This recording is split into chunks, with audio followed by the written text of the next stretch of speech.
Welcome to Reading History number 15. Before I begin reading from the second diary, I would like to talk a little bit about my dad, Arthur Redsdale Ferrier, born August the 1st, 1925, the eldest son of Ernest's youngest brother, George Mervyn Farrier. As I've mentioned in previous videos, my dad took the reins of the family farm over from my grandfather. Although dairy farming took up much of his time, horses were always his first love, draft horses. Up until his early 80s, our farm was never without several horses, Belgians, Clydesdales, Percherons, and once in a while a Shire. We could never get too attached to the horses though, as my dad, who considered himself quite the horse trader, would buy and sell with great enthusiasm. To me, Dad was a horse whisperer. He could train and break almost any horse. He preferred horses to tractors, often hitching them up to plows and seeders, sleighs and mowers, even up until the early 1990s. Our horse stable was the original stable from Ernest's time. Dad passed away at the age of 90, March 24th, 2016. But if I'm home at the farm, I simply have to glance out the kitchen window towards the horse stable, and I can imagine Dad in there with his horses.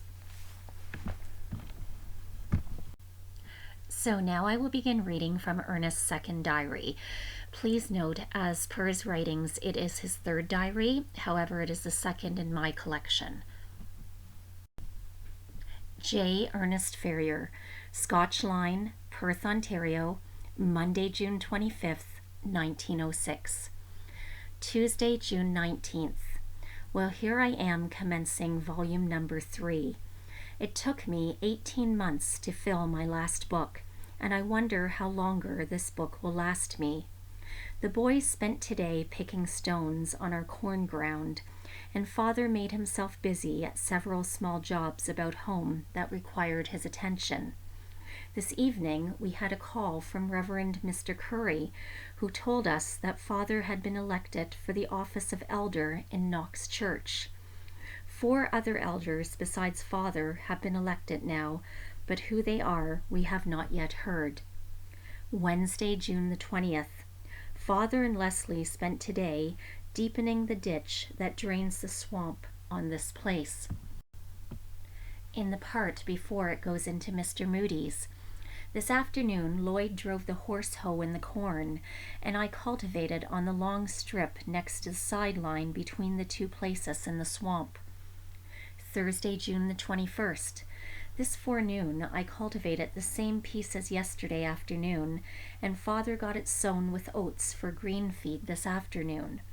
There are about 3 acres over next Mr. Moody's in the swamp, but we do not intend to sow anything on them. We have about 39 acres without, including our hold crop now to harvest. Friday, June the 22nd. This forenoon Lloyd harrowed the piece that Father sowed yesterday, and Father and the other boys water furrowed it. This evening Father went in to attend a meeting of the newly elected elders at Mr. Curry's. The other 4 new elders are Misters Robert Davidson, Robert Brown, Norman Miller, and Abraham Moody. The Good Roads machinery got up to the pile at our gate this afternoon. There is about 45 cord of stone there now, of which all but were put there by Alex Abercrombie. The roadmen also moved their tents from Mr. Constant's lower farm up to the hill in front of Mr. John McGowan's. Mr. Frains put up the bents to their barn this afternoon. Saturday, June the 23rd.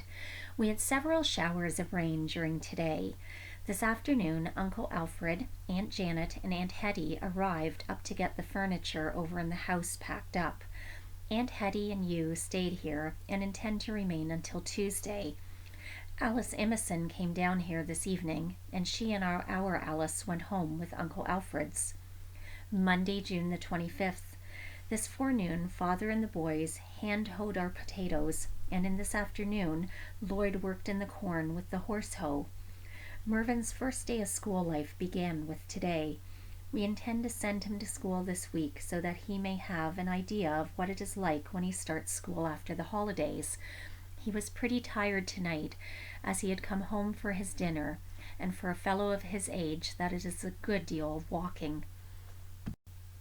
Tuesday, June the 26th.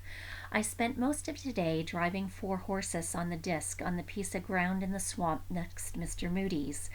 The last of Aunt Hetty's furniture left our other house today, and she herself went away too. Uncle William McLaren came for a load this forenoon, and Uncle Alfred this afternoon. Aunt Hetty is shipping it by freight out to Reston, Manitoba now, and she herself intends to follow in about a week. Wednesday, June the 27th. This forenoon, Lloyd and Leslie went through our corn with the horse hoe, and Father and Alec did some hand hoeing in the garden. Thursday, June the 28th. I got the last of our rolling done for this season this afternoon by doing the long strip in the swamp along the lane between the 2 farms that Father sowed for green feed about a week ago. Until now, these entries have all been copied from a piece of paper, as I just got this book yesterday, but after this I expect to make entries as the things happen. Friday, June the 29th. This forenoon, Father and the boys worked in the ditch from the swamp, but this afternoon we all took a holiday in order to attend the annual church picnic at Knox Church.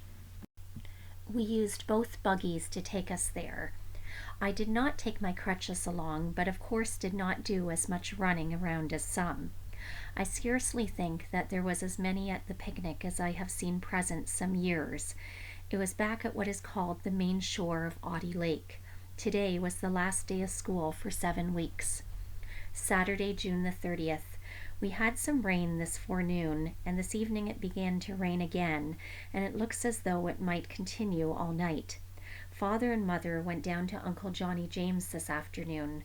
Aunt Hetty is staying there, but intends to leave for the West on Monday morning. So there is where I will finish for today.